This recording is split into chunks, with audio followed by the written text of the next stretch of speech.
Right, muri Zimbabwe. Hamusi kudemba moga, hamusiri mega. Inyaya iri international, kana toti regional. Kuna vamwe vari kutotaura nezvenyaya iyi. Kuna vanhu vari kutotaura nezvenyaya South Africa. Kutaura nezvenyaya iyi. Vanhu vakaita sana Vusi Maimane muri Zimbabwe vari kutaura nezvenyaya iyi. Amendment Bill number 3. So panapa mufanira kunyatsokunzwisisa munzwe zvinhu zviri kuitika, zviri kuitika. So mukaona yapindigwa nevanhu vakawanda wanda ka zvinenge zvichiwisa toti sense in the ruling party ZANU-PF, because ZANU-PF also tries to maintain this democratic image as if it's the part of the people, loved by the people, from the people. When it comes to its regional image, when it interacts with nyika dzakaita sana South Africa, sana Mozambique, sana Zambia, sana Botswana. So tisati tasvika pazvataugwa naVusi Maimane muri Zimbabwe, there is a funny thing here. Ndanga ndichiverenga inini nyaya dzekuzambia, politics dzekuzambia right now, very very surprisingly vakomana vekuzambia vari kufungira kuti Hakainde Hichilema is trying to do the exact same thing zviri kuitwa naMnangagwa right now, zviri kuda kuextenda matems. As a matter of fact, vaiti Hakainde Hichilema, president wekuzambia, akaextenda matem ema-MPs nema-ministry or something like that. Vachiti his reasoning yaiti hanzi kana if a leader is doing well, regai akonje, let them continue, extend their time, let them continue their work. So vakomana vaiti kana iye ane that ideology musoro about ma-MP or ma-minister, achazoita sei when it comes to presidency? He will still use the same ideology, the same philosophy. But if he thinks he's doing well, his term in office must be extended. Ani muri kuona pattern. But anyway, so tichitaura ipapo regai tichidzoka kuna Musi Maimane. Musi Maimane has been vocal recently regarding the proposed constitutional amendment bill number 3 mu Zimbabwe, which includes provisions that could allow Chichi Emerson Mnangagwa to extend his stay in office beyond the current 2-term limit.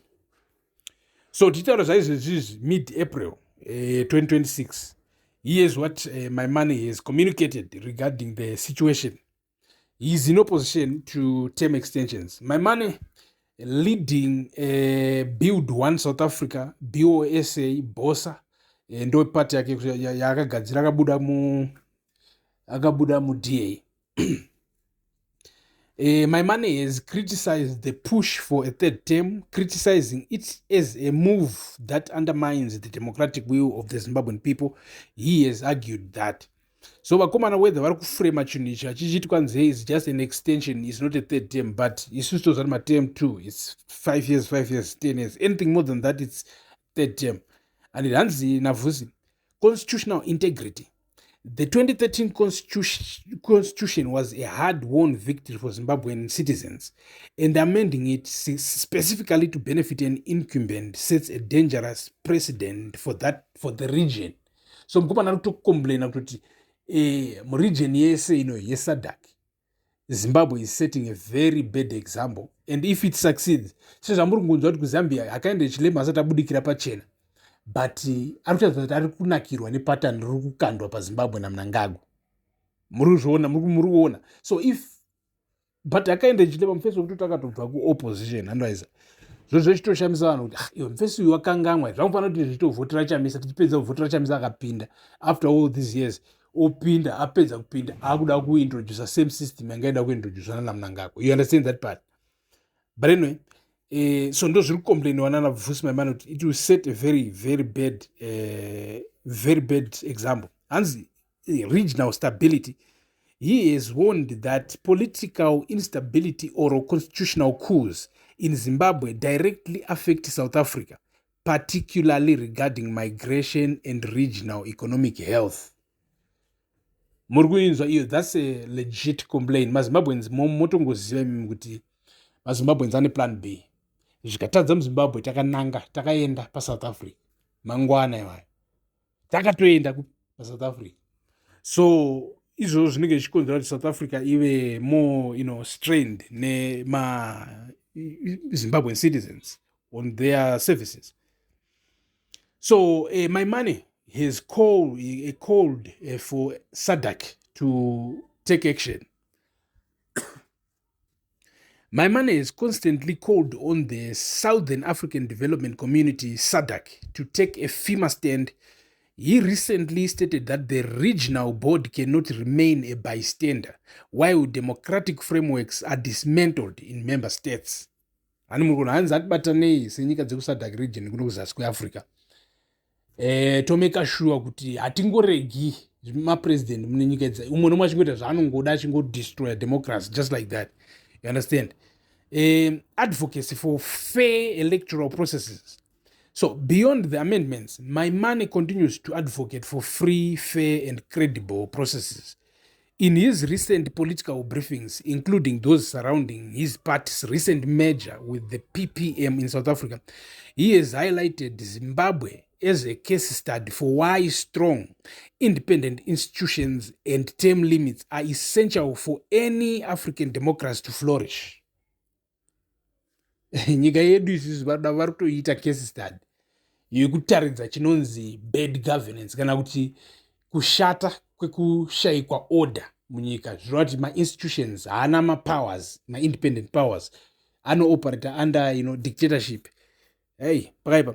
So tikatanga kungosummarize like this whole thing kuti what is Musi Maimane said, because ndokupindira munyaya dzemuzimbabwe kupindigwa kuti ukaona region riri kutaura right now ezvamanzwa kuti he is calling for SADC to take firmer action and to stand firmly against kukanganiswa constitution.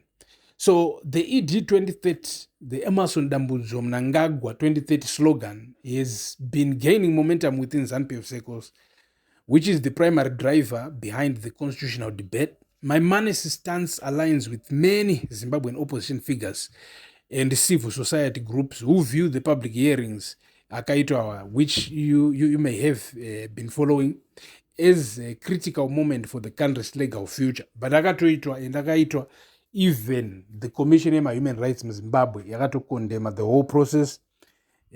Process haina kuitwa nomazvo. Hii process yakabatirira, especially vai-opposer Amendment Bill number 3.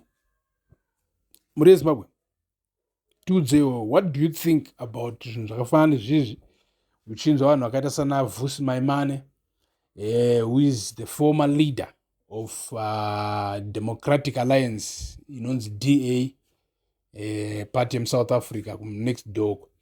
So he's condemning the Amendment Bill number 3. He's calling for SADC kuti ngaipindire, SADC ngaipindire, because tiri kuda ma-regional bodies ane power, ane say, and it because munoona when they say power corrupts, it's true, power corrupts. Unonyengereka so wapinda mune rimwe imwe class yevanhu, an elite class, kuti uri kusangana, because ndo zviri kuitika kana naye akaenda echilema utambotaura nezvake panapa kuti vari kutaura vekuzambia vari kutaura kuti no, this guy he's coming from nothing, and zviri kunzi his companies right now, he have made a lot of money, he have become a very big businessman whilst ari president, and ari kuhla kuti kana achitozoita step down zvichazoongororwa kuti wakawana sei ufumiwo, and in that process otoregwa mamwe mabusiness zvichida otosungwa. So because of that fear, muri yezimbabwe akaenda echilema kuzambia is suspected kuti achatodawo kuextenda term yeupresident wake. So mukaona region yedu kuti isusu pano pazimbabwe, then panext door pazambia poitika the same thing, chononzi chenge chiri chirwere chapinda, chipfukuto chiri kupfukuta kubva mukati, chiri kuda kuti chimiswe very very fast. So thank you for watching. Stay tuned, stay subscribed.